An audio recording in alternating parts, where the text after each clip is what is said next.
Hello, everyone. Welcome to Ready, Set, Action. This is your weekly guide to navigating the world of business growth.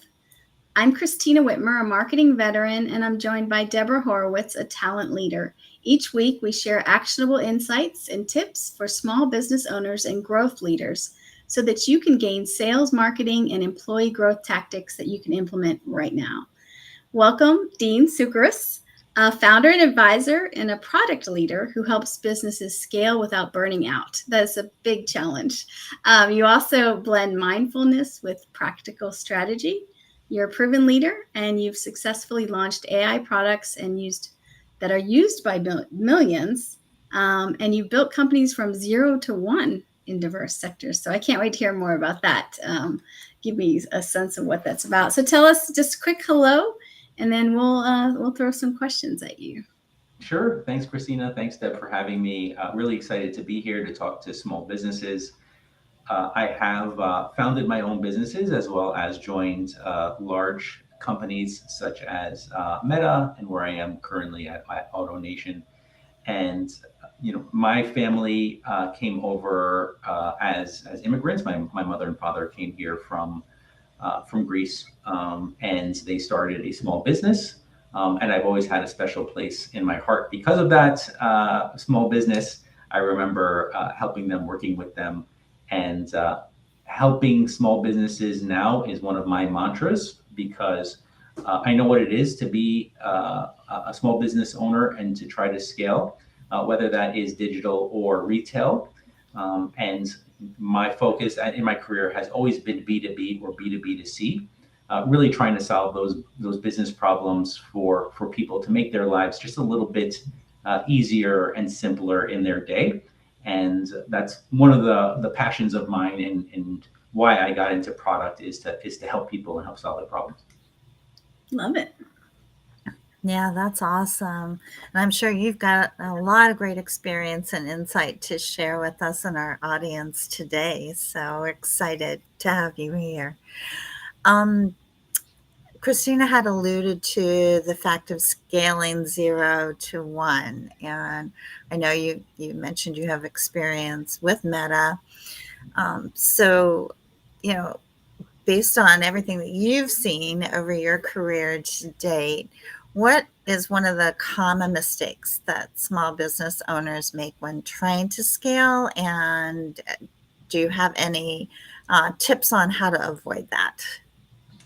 Yeah, I think that's a great point, especially when you're a small business because you have limited time, limited resources. Usually, it's only you, and that's a fast way to burn out quickly, and just treading water. I actually today I get these like motivational quotes over email, and one of them was very appropriate for this conversation, which is, a rocking chair may move, but it doesn't go anywhere.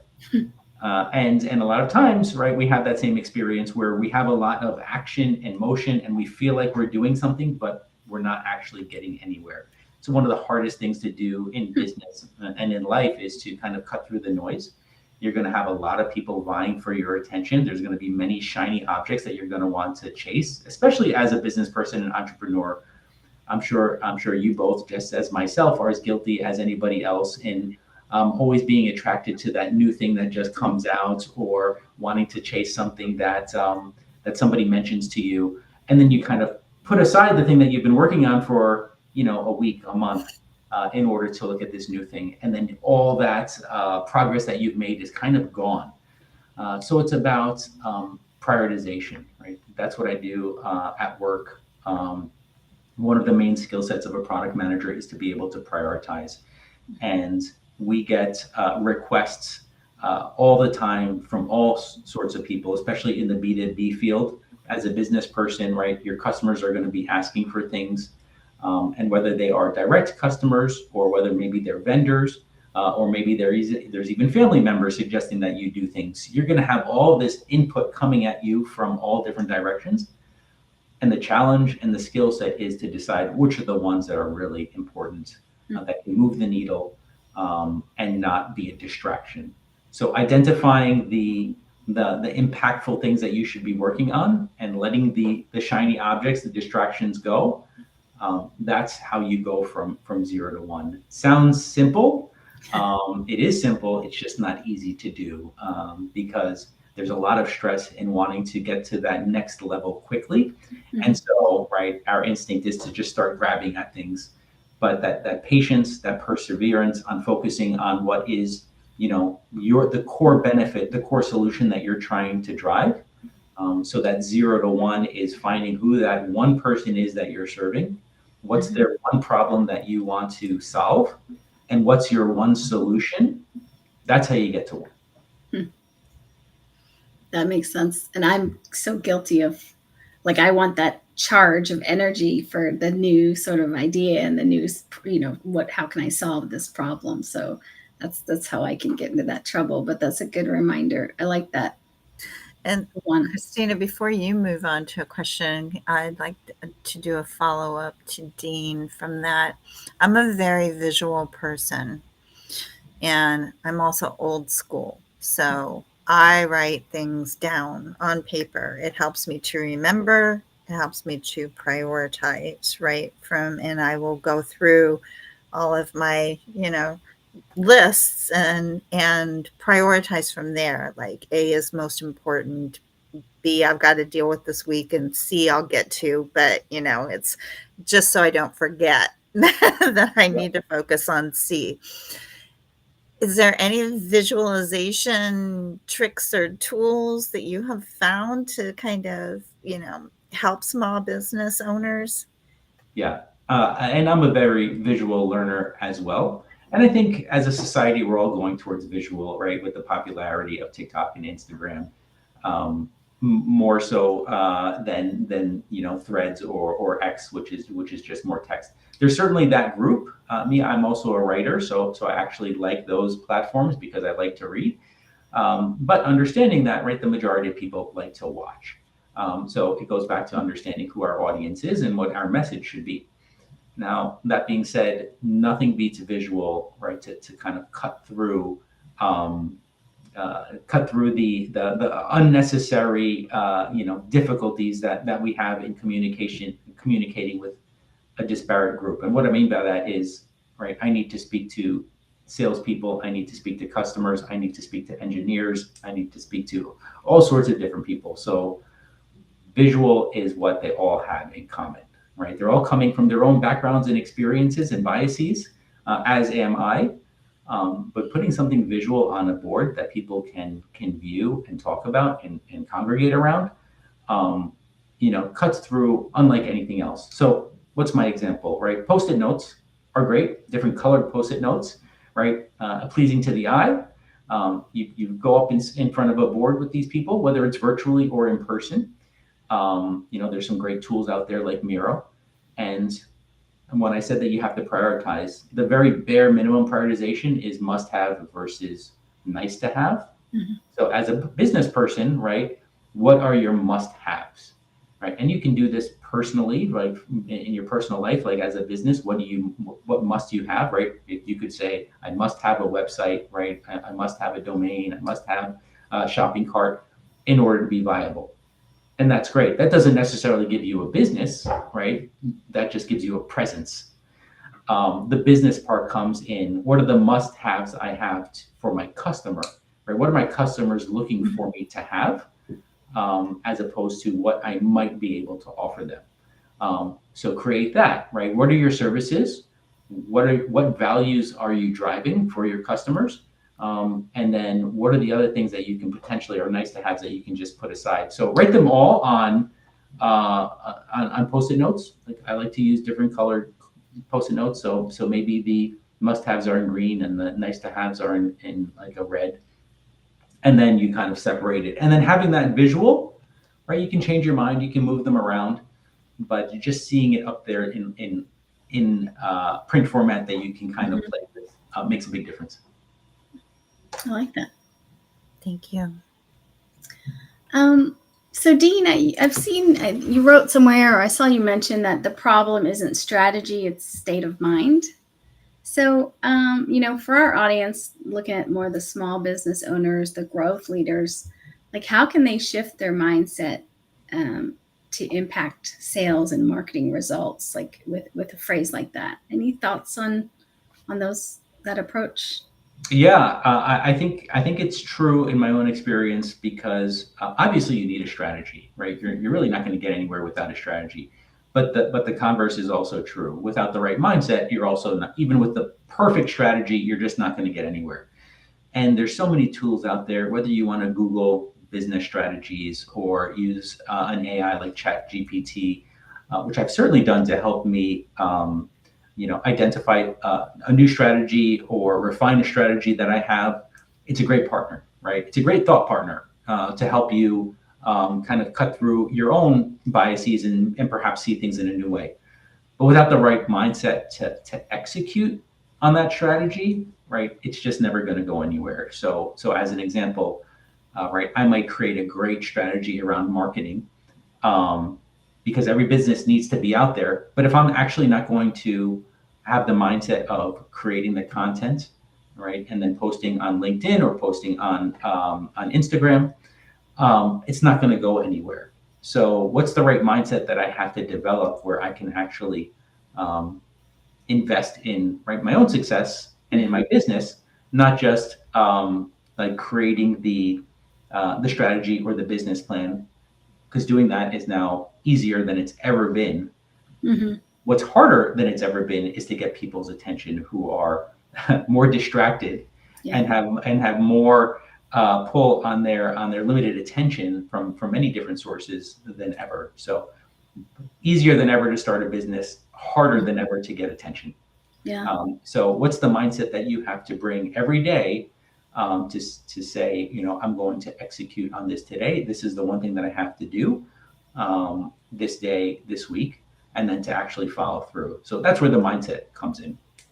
Do you find what's the best way to ensure that happens? Is it accountability, peers? Is it a team? I'm sure there are a variety of ways to make sure that happens. There's a variety of ways, and there's different ways for different people, right? We're all individuals. We all have our own, strengths and weaknesses. I love to collaborate when I'm just doing something on my own, even if I'm excited about it. Without that creative collaboration, I get bored easily, right? Because I get joy out of working with people. So just building something on my own is not that attractive to me.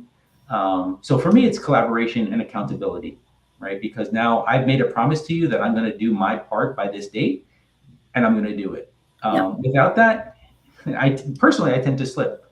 Well, maybe I'll do this next week. Maybe I'll do this the following week. So it's about knowing yourself and being honest with yourself, and knowing, hey, I have this weakness. How can I solve this weakness in myself? Some people love to work on their own and get tripped up when they have partners to work with. So, right, for me, it's about finding that partner, that accountability partner, if it's just not a partner in the business itself, and going from there. So do the introspection, be honest with yourself, write down your strengths and weaknesses, and look, how can I improve here, so that I can keep making progress. Makes sense. I like to infuse a reward system for myself. Like if I can get these things accomplished by the deadline date, then, I can goof off Friday afternoon, or I can, go somewhere special over the weekend or whatever, So I'm very rewards driven. I was probably a dog in a previous life, reward. Kind of thing. and that goes down even into the day and to the hour, right? Because our attention spans have certainly dropped, and getting through a full day, focused for 8 hours, it's not possible, right? So it's about let me do this task that I've assigned myself, and then maybe I'll spend 5-10 minutes on whatever the platform is that you're interested in, and then I'll go back. So setting up that task, and then Deb, setting up that reward. Okay, now I can spend a little time doing this before I go back. I think that's important to give yourself that leeway, because you can't feel like a failure if, hey, I haven't been heads down for an hour. It's just so hard today. And I think that we all recognize that. So recognizing that and giving yourself the framework to work with that you create for yourself that works for you. Maybe it is, I'm going to work an hour and then I'm going to, spend 15 minutes doing this and then I'm going to work an hour. So whatever works that you can commit to is what I would suggest. That's cool. You had mentioned early on, I think you had talked about, or maybe Kristina did it in the intro, about launching, products that are used by millions, right? So you've got a lot of experience with that. Is there like a practical AI tool or a strategy that small business could implement right now to really help them take it to that next step? Yeah. And I think everybody's looking at AI now, obviously. And whether you're a small business or a large business, everybody's considering, what's the right AI tool to use. And one thing I want to be clear about is, yes, I've built products that are being used by millions, but I've also built products that were used by a handful of people and never went anywhere. So I've had both experiences. They both give you different lessons. But as far as, right, what's the AI tool, right? The first question you should be asking is not what's the right tool for me to use, right? It's what's the problem I'm trying to solve and for who? Because at that point, an AI tool is like any other tool. It has to support the work that you're doing for your customer. So once you identify that, then you can say, okay, so in this process, right, I build whatever this is for this customer. Where can AI help me? And maybe you're a one-person shop and you need AI to help you with marketing. Or maybe you have a great marketing team, but you're not good at sales. What are the AI sales tools I can create? I think like so many others, I use ChatGPT every day, both professionally and personally. And it's about being very clear with ChatGPT, like any other, and I'll say partner, because AI can be a partner. You have to set the guidelines, right? You're going to do this. I'm going to do that. So what do you want AI to do? And then you have to train that AI to do that. So if it's going to be marketing, right? You can't just ask a question. Well, create a marketing campaign for this widget, right? It'll do its best, but it's not going to create a very good marketing campaign, right? So you have to be as specific as you can get, the better results it will be. And there's, this is starting to spread out there more and more. There's lots of tools out there that will teach you what are the right prompts. I want to create my own AI agent. So I would just say, right, AI is fantastic as a tool. You have to train it and you have to use it for the right purpose. It just goes back to, what are you trying to accomplish with your business, right? Who are you trying to serve, and what's the problem you're trying to solve? And then you start to look at, okay, and where can I plug AI into this to help me? Yeah. Awesome. I know that you advise scaling with intention, like blending mindfulness with practical strategy. So any thoughts on how do you integrate mindfulness into like in a daily routine, like when you're looking at your leadership or your business outcomes as a business owner? Yeah, and mindfulness is very, very important to me personally. I've been practicing Zen for, I guess, just over 20 years now. And so I try to meditate every day. And I'm not saying that's for everybody, but that's right for me. So I try to take that mindfulness into work. And mindfulness is just, in every moment of every day, right, where we're present. I'm here right now.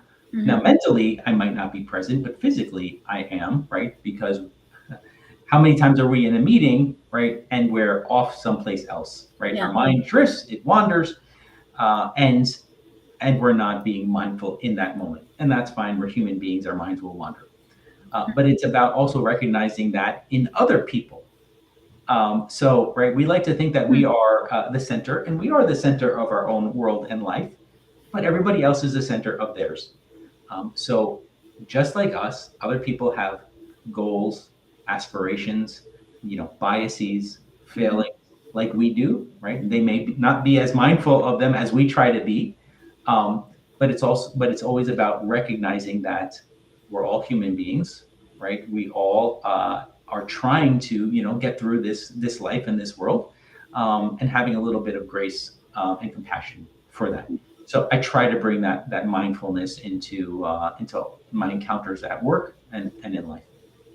I really like that you talked about mindfulness and also talked about sort of this grace that of other people's time, existence and how they're dealing with things too. That I think that's not everybody says that. If you talk about mindfulness, I think that's a really nice point. So thank you.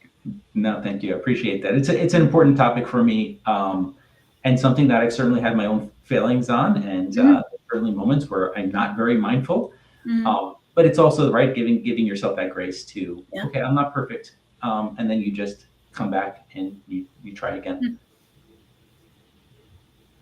I've learned how to slow myself down so I can consider the other person, right? And it takes practice to do that, especially I've been known to be too purposeful when I have conversations, and so I've tried over the years to really tone that down and check in first and see what's happening with that other person before I delve into exactly what I want to accomplish out of this conversation.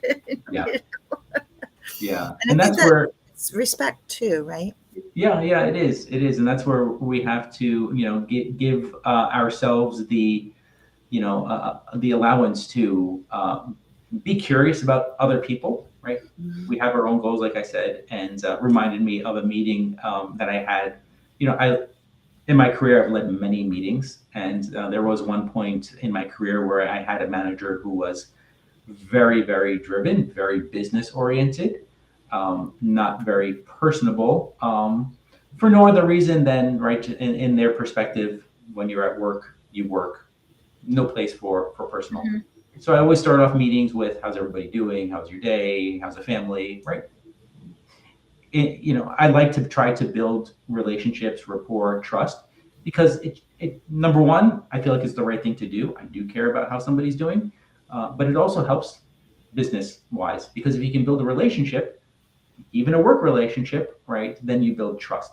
If I just go in there and all I want to talk about is work, then how far am I really going to get? Am I able to ask this person for a favor if I need one? But in her mind, it was, she had said in our one-on-one, you're just wasting time by talking about anything other than the work on the agenda. And I disagreed, right? You can disagree. They have the term disagree but commit, right? You're not going to win that argument with your manager. So it just, she was coming from her perspective. Right, it wasn't mine. I respected it. I didn't agree with it, but I still kept my meetings the same, and and we just move forward. So, talking or thinking about lessons that you've probably learned in going from 0 to 1, is there something that really sticks out from what you've learned that would be important for you to share with our business owners and growth leaders?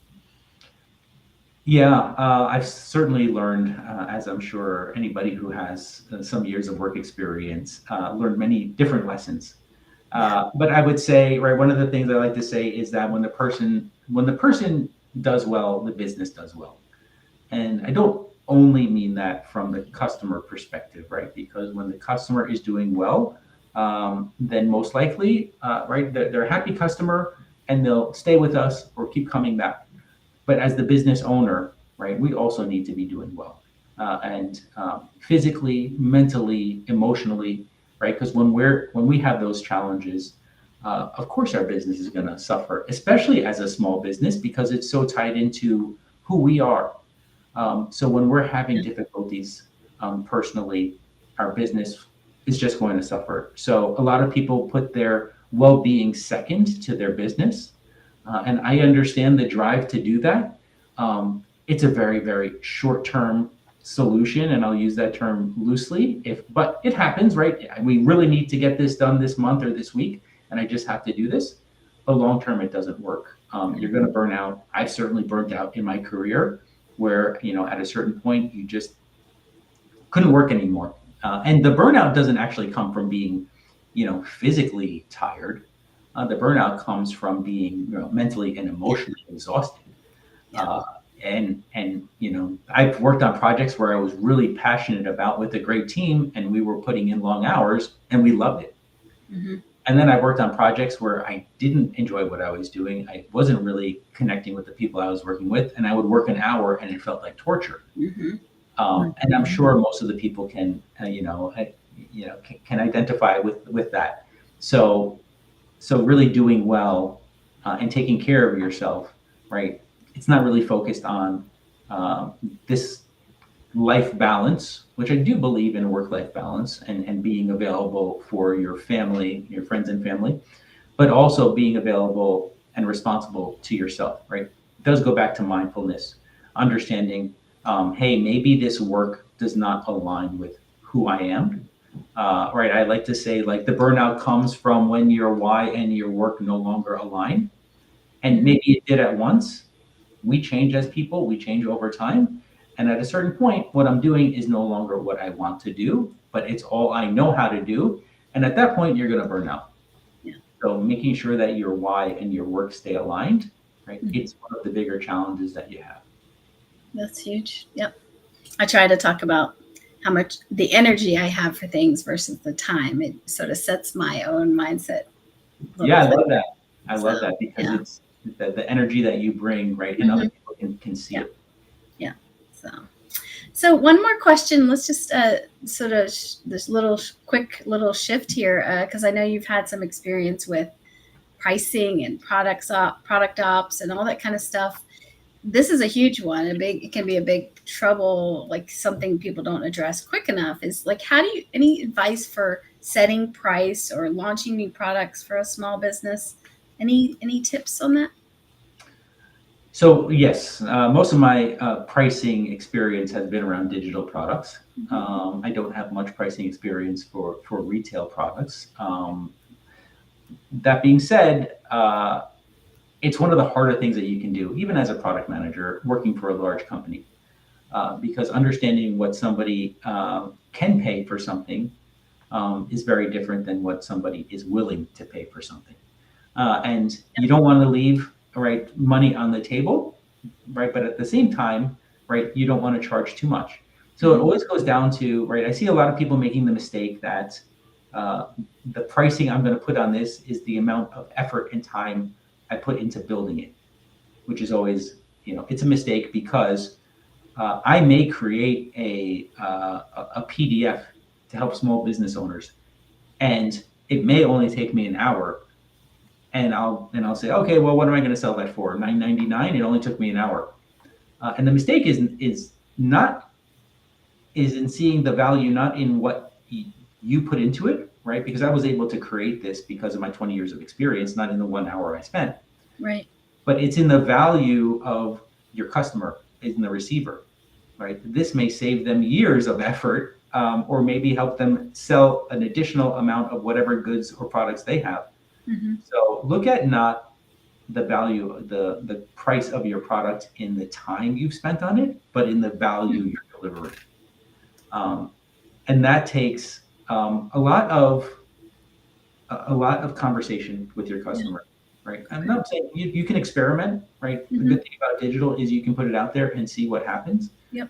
But when you're first pricing it, approach your pricing as the value you're delivering and not the time you put into building it. That's a really good piece of advice. I'm going to revisit some things based on that. Very smart. Very smart. So the wheels are turning. Excellent. Love it. That's a good thing. Good thing. Well, awesome. Well, we're about to the end of our episode. So thanks, Dean. We really do appreciate you being here and sharing some of your thoughts. I'll close us out here. Thank you, everyone, for tuning in today. We hope you found the episode helpful. Thanks again to Dean for joining us and sharing us lots of good tidbits for us to implement. Don't forget to follow us on LinkedIn or YouTube, or catch Ready, Set, Action on your preferred podcast platform. And we will see you next time.